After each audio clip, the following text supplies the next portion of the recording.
মান ক্বামা লাইলাতাল কদরি ঈমানান ওয়া ইহতিসাবান গুফিরা লাহু মা তাকদ্দামা মিন যামবি আও কামা ক্বালা আলাইহিস সালাতু ওয়াস সালাম।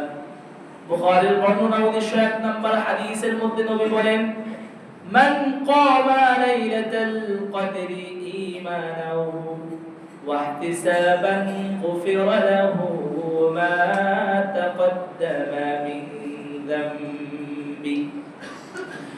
নবী সাল্লাল্লাহু আলাইহি ওয়াসাল্লাম বলেন, যে ব্যক্তি ঈমানের সাথে সওয়াবের আশায়, নেকির আশায়, গুনাহ মাফের আশায় লাইলাতুল কদর, শবে কদরের রাতে জেগে জেগে ইবাদত করবে, রব্বে করিম তার জীবনের সব গুনাহগুলো ক্ষমা করে দিবে।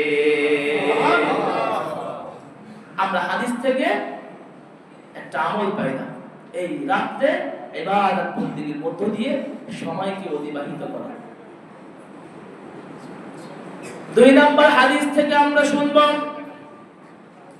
আম্মা জান আয়েশা রাদিয়াল্লাহু তাআলা আনহা থেকে বর্ণিত হাদিস, তিরমিজি শরীফের 3513 নম্বর হাদিসের মধ্যে আসছে, আম্মা জান আয়েশা রাদিয়াল্লাহু তাআলা আনহা বলেন, ইয়া রাসূলুল্লাহ, আমি যদি জানতে পারি যে আজ শবে কদর অর্থাৎ লাইলাতুল কদর, লাইলাতুল কদরের নির্দিষ্ট তারিখটা যদি আমার জানা থাকে, ইয়া রাসূলুল্লাহ, ইয়া হাবিবাল্লাহ, তাহলে আমি এই রজনীতে রব্বে কারীমের কাছে, রব্বে কারীমকে খুশির জন্য আমি কি ইবাদত করতে পারি।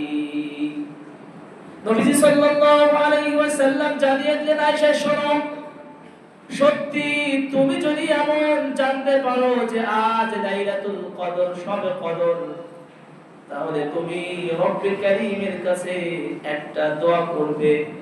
সেই দোয়াটা হলো, আল্লাহুম্মা ইন্নাকা আফুউন কারীম তুহিব্বুল আফওয়া ফাআফু আন্নী।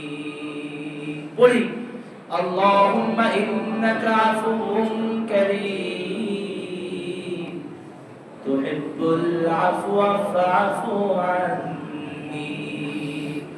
আল্লাহুম্মা ইন্নাকা আফুউন কারীম, আল্লাহ আপনি তো সম্মানিত, ক্ষমাকারী, আপনি তো গুনাহ ক্ষমা করতে ভালোবাসেন।